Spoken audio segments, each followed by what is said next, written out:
بسم الله الرحمن الرحيم. نسأل الله أن يبارك بأفراحكم وأن يطيل بها وأن يسعدكم، ونقول لكل عريس وكل عروس بارك الله لكم وبارك عليكم وجمع بينكما بخير. لكن النصيحة أول ما يبتدأ به المرء وقت الفرح في أول الليالي أن تكون هذه النعمة، وهذه نعمة، فكيف نشكر الله عز وجل على هذه النعمة وهذه النعم؟ بذكر الله عز وجل، وأيضا ألا تكون أفراحنا فيها من المنكرات أو الأمور المحرمة من الغنى، أو نستدعي فنان أو فنانة أو بعض الفساق. أحبابي الكرام، هذه الأمور نشكر الله عز وجل فيها حتى يبارك الله عز وجل لنا. كثرة الطلاق لأن البركة في البداية لا توجد.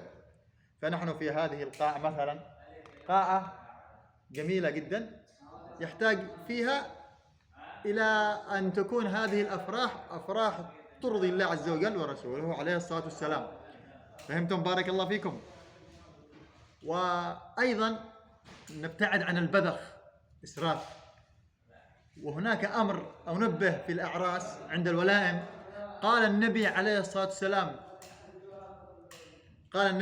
والسلام على الوليمة: شر الوليمة أو شر الطعام طعام الوليمة، شر الطعام طعام الوليمة، يدعو فيها من لا يريدها ولا يدعو إليها من يريدها.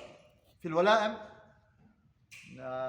مثلا نستدعي وقت الأكل الغذاء اليوم الآخر الثاني من العرس، نستدعي الأغنياء مرتاحين ولا نستدعي الفقراء والمساكين.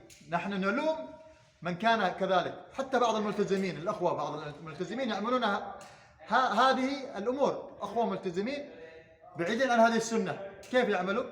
في الولائم يستدعوا الأغنياء ويتركوا الفقراء. قال النبي عليه الصلاة والسلام: شر الوليمة أو شر الطعام طعام الوليمة، يدعو إليها من يأباها والذي يريدها لا يدعو إليها. فالسلام عليكم ورحمة الله وبركاته.